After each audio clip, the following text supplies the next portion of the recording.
د وجنه حدیث کې راغلی یو ورځ کعب رضی الله عنه کعب بن عجره دا مریضو بیمارو نو نبی صلی الله علیه وسلم ابو بکر او عمر دا دریونه روان شو دا کعب رضی الله عنه بیمار پورسي لراله چې د پوسی وږي او چې کله رال کېناسته وای په کعب رضی الله عنه باندې د زلقدم به هوش رااله به هوش شو وای د خلکو چې وکړه چې کعب وفات شو وای مور یې غږ وکړ چې بشرا لك يا كعب بالجنه اے کعبه په جنت باندې تا ته زیره ملاوي چې ته جنتي ته په جنت ته ځې وای نبی صلی الله علیه وسلم ویلي وای دا غږ چا وکړ چې بشرا لك يا كعب بالجنه وای د خلکو ته اشاره وکړه چې ناغي بډای دا غږ وکړ د کعب مور دا غږ وکړ نبی صلی الله علیه وسلم ورته ویلي چې د کعب مور او غیر ذلك دا خبره ته مکوه لعله بخل بما يغنيه او تكلم بما لا يعنيه شاید دستا زوی دی کعب دی لبی په دنیا کې یو مسکین مولا راغلی یو غریب مولا راغلی د دې په جب کې به روپۍ وي دی مسکین به روپۍ غوښتي چې مال راکړه د الله په نوم باندې لږې روپۍ دی به بخل کړی او چا چې بخل کړی هغه داسې ډارې که الله جنت ته نه داخلی ای د کعب مورې داسې چا ته به ځینې مور کوو په جنت باندې دا ګوره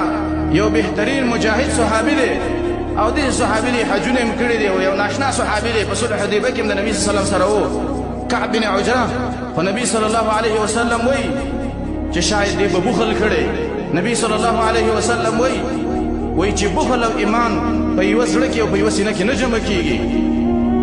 نو په دې حدیث به موږ ځان وتلو چې لعله بخل بما یغنيه شاید دې کعب به بخل کړی مسکین به ورته راغلی سوال به یې لیکلی دی به بخل کړی روپۍ به ورسئ نو نن به وګورو زموږ مخې له او په لاره کې موږ له څومره مسکینان راځي غریبانان راځي او راته وایي چې د الله په نوم باندې راکئ او زموږ په جب کې ښې روپۍ پرتې او موږ یې ورنکړو په دې حدیث کې هم موږ داخل یو بخل هم کړی دی او تکلم بما لا یعنيه ای د کعب مورې شاید دی به داسې یوه خبره کړي چې هغه پیدا نه وي بې پیلې ګپ به لګولی یو څوک چې بې پیلې ګپ لګوي هغه داسې ډارې که الله رب العالمین جنت ته نه داخلی نو په دې ټکي به موږ ځان وتلو چې نن موږ څومره ګپونه لګو څومره بېځې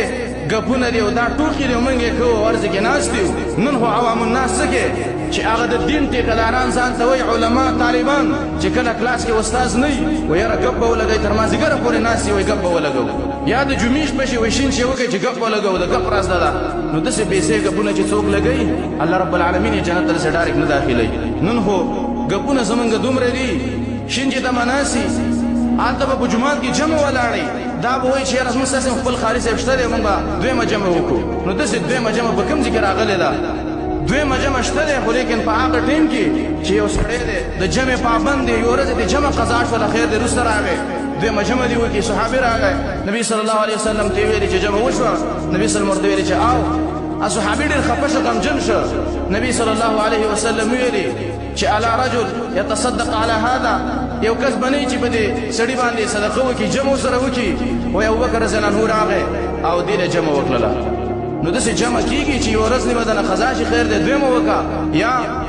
په لاره باندې روان دي د جمع ټیم وروسته دی تا باندې ناوخته دی خیر دی وختي لمونځ وکړه وختي جمع وکړه یا په لاره باندې روان دي په جومات کې جمع شوې ده خیر دی دویمه وکړه خو لیکن دغه جمع چې چېته به ناسي ګپ شپ ته به ناسي